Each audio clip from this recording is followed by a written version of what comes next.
انزل يا ابني بالمنتخب الثالث. هو فيها يا جماعه الموضوع مش مستاهل والله العظيم، يعني بسيطه جدا، 1+1=2، احنا بنلعب زيمبابوي يعني مش قصه. في ايه الاخطاء الدفاعيه المتكرره لحد دلوقتي، كوارث في الدفاع. كابتن حسام عبد المجيد ما شاء الله يعني ما فيش تمركز خالص في قلب الدفاع، تقريبا ما بيتفرجش على الاساطير اللي فاتوا، ولا بيتفرج على هاني رمزي، ولا بيتفرج على اي حد من اللي فاتوا. هو في إيه؟ الموضوع بسيط جدا يعني. وعندنا اخطاء كوارث في الهجوم، حته تضييع فرص ما زال، وفي مشكله عندنا حته ان احنا بنجيب فرص، بنخلق فرص بس بنضيعها كل مره. ونص الملعب عندنا مثلا لا مشتت، مفيش ترابط ما بين نص الملعب والدفاع، ولا نص الملعب والهجوم.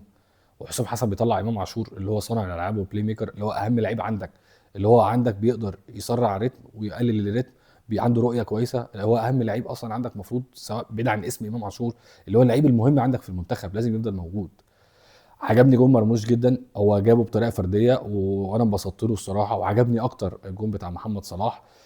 هيديله دفعه معنويه حلوه وذهنيه حلوه للماتش الجاي. يا رب ان شاء الله مصر تبقى اللي جاي احسن، وتتعلم من الاخطاء وتركز جدا في الماتشات الجايه، لان الموضوع ان شاء الله هيبقى سهل. بس ده كان رايي عن الماتش بتاع امبارح، احب اشوف رايكم. ولو حبيت تتفرج على الفيديو بالكامل هسيب لك اللينك في البايو. اشوفك في فيديو جديد. مع السلامه.